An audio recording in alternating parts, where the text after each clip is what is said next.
Hi there everybody. In one of my previous videos I mentioned that I previously made two Games Workshop models. These are they. The first one here was a Chimera. Yeah, this is the first model kit I ever done. I'll just move this out of the way. The problem was, when it comes to painting it, there was so many things out there to do with the weathering and you know, battle scarring, etc. Let's see if I can zoom in a bit. That, you know, I won't focus. That this wasn't for me. Doing the two-layer technique where you put a base colour down and then you go over it again with a brown or a metal to represent like scratches and stuff, and it took absolutely ages. So yeah, I decided from that point on I was going to avoid it. Now the real problems came when I put down my flat coat. Now for this, obviously when it was being weathered, I used a gloss varnish before I put on a wash, and to take that off when all the weathering was complete, I decided to use a rattle can, a Humbrol. And the thing was, I decided to do it outside. Now, what happened was, straight away we got some ghosting on there, and it didn't disappear. So what I've decided to do is a small video further down the line of trying a technique to get rid of it. So what I hear is you completely plaster the model with a gloss varnish, let it go hard as nails, and then hit it again with the flat.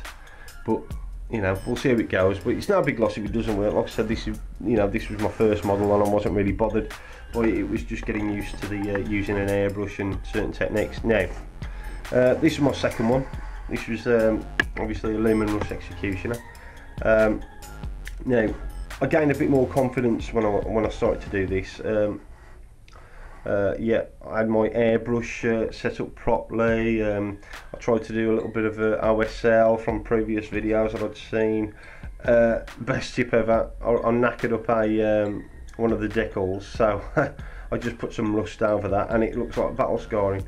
But not the best camera in the world. Yeah, right, the mud effects.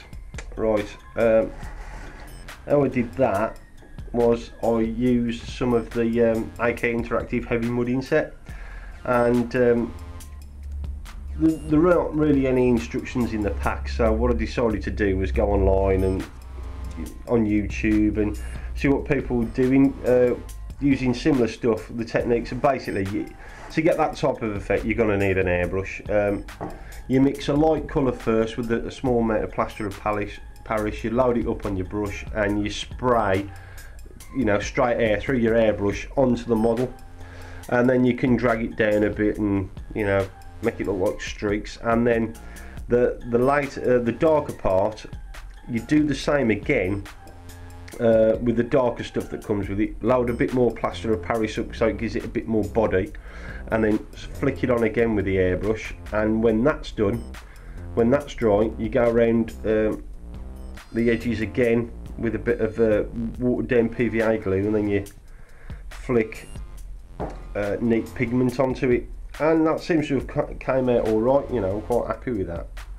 But yeah, so there you go. They're my first two tanks that I did, but first two models that I did, Leman Russ and a Chimera. So yeah, like I said, I'll put up a video about this ghosting problem. You know, it might help some people. If it doesn't work, I'll give it a try, but it's now, you know, nothing lost, because like I said, it was my first model, and from this point on, you know, it can be used to experiment with stuff and different techniques, you know. But yeah, so let me know what you think. Guys, I'll see you in the next one.